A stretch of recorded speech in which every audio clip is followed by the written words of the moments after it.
Gledate Gorenjska poročila na GID TV. Minister Peter Gašperšič in župan Janez Hrovat sta si najprej ogledala križišče za Mojstrano pri počivališču Topolino. Nato je sledil ogled ceste skozi Belco in Gozd Martuljek.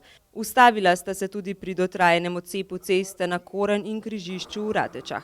Bomo naredili pregled pravzaprav teh aktivnosti, ki jih imamo letos v načrtu na državnih cestah. Ključne so seveda obnove na tej glavni cesti do Kranjske Gore, kjer so odseki res v zelo slabem stanju. To se bo letos, že lansko leto se je določen del uredil, letos se bo to nadaljevalo in vsi ti slabi odseki bodo v bistvu urejeni.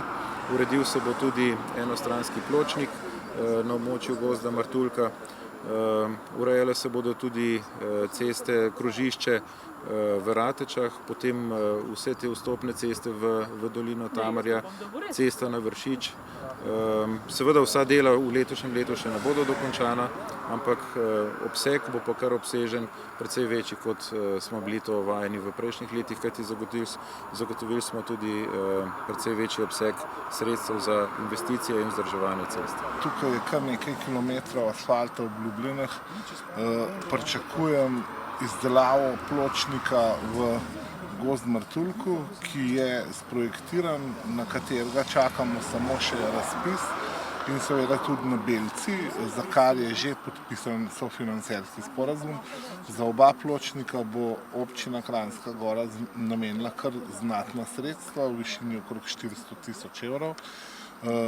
Pod to spada seveda tudi osvetlitev in meteorna kanalizacija.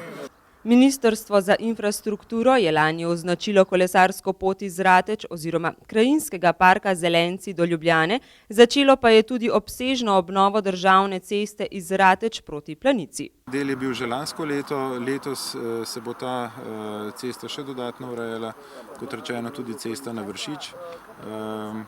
Vendar tam bo nekaj ukrepov še ostalo za leto 2018. Tudi v letu 2018 so predvidene nadaljevanja vseh teh investicij. Tukaj so tudi 3 lepe doline, Vrata, Kot in Krma, in Vrata tudi pričakujejo, da naj bi se začela cesta obnavljati, ker je res potrebna. Tako je, tukaj še urejamo določene zadeve okrog soglasij, sicer pa je predvidena tudi, se pravi, preplastitev, zaščita proti prašna. V nadaljevanju pa tudi pripravljamo projektno dokumentacijo za obsežnejšo prenovo. Župan Hrovat napoveduje izdelavo krožišča v Ratečah in kolesarske steze do Planice, za kar je občina Kranjska Gora že pridobila soglasja in odkupila zemljišča. Na tem mestu se moram zahvaliti Ratečanom, ki so imeli posluh za to investicijo, in s tem mislim, da Planica dobiva tako kvalitetno kolesarsko povezavo, kot tudi seveda pločnik za pešce oziroma pešpot v času prireditve, to se pravi predvsem varnost za obiskovalce Planice.